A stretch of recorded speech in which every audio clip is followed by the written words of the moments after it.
Hi guys, and welcome to today's coffee chat. Today I'm going to use the whiteboard a little bit to draw you a diagram and help you think through and process how stress actually works inside your mind. By understanding this a little bit better, you can start to understand stress, and then you can begin to start to handle that type of stress. All right, so stay with me. I'm going to draw some things on the board. I'm going to start out by drawing 5 circles.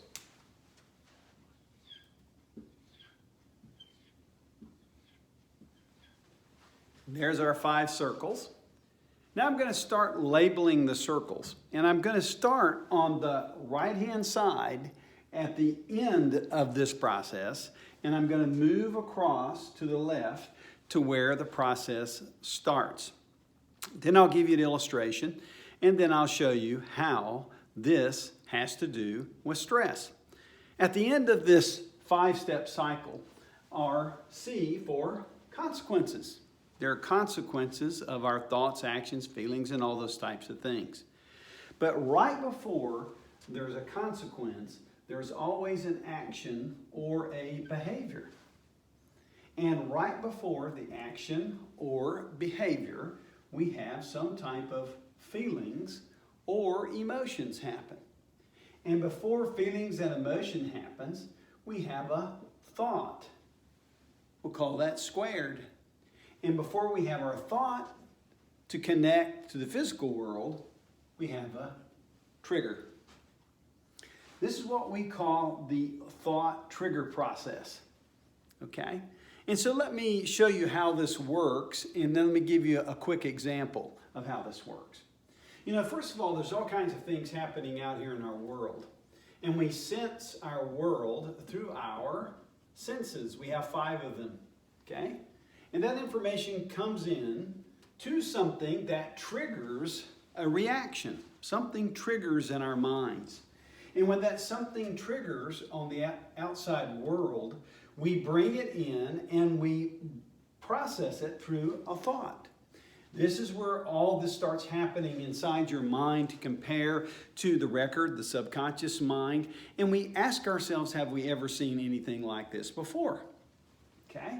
So as soon as we do that and we process that in nanoseconds, we have some type of feeling deeper inside our internal being until that feeling and the thought actually causes us to decide to take an action or to assume a normal behavior.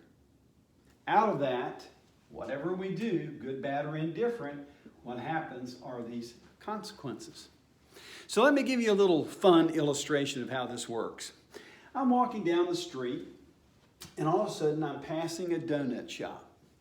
In my senses, I smell a donut. Man, that smells good. In my senses, I see the sign that says donut. And it triggers something in me that says, I like donuts. Man, I might even want a donut. So I formulate a plan in my mind through a thought that says, I could actually go in there and get a donut. And then I tell myself, well, I've been working hard. I've been working out. I've been running. I've been swimming. I feel like I deserve a donut. And so what do? I walk into the donut shop. I take an action. I buy a donut or 2, and I eat it. And I got to have a coffee to wash it down. All right? So after I get done doing that and I leave, I start thinking, wow, I really wish I hadn't have eaten that donut. And I start feeling bad about that. And I think, gosh, I failed in managing my intake, and I'm probably going to gain 2 or 3 pounds by eating that one donut. And I feel bad about that, and I start attacking myself from the inside out. And I say, I'm never going to do that again. Well, that's kind of how the process works. So how does it work when it comes to stress? Very similar, okay?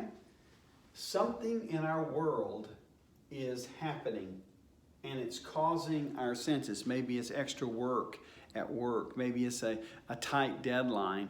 Maybe it's an argument that I had with someone at work or with a client. Maybe it's something at home that's not happening. I'm sensing things and it triggers something in me, and I start formulating a thought.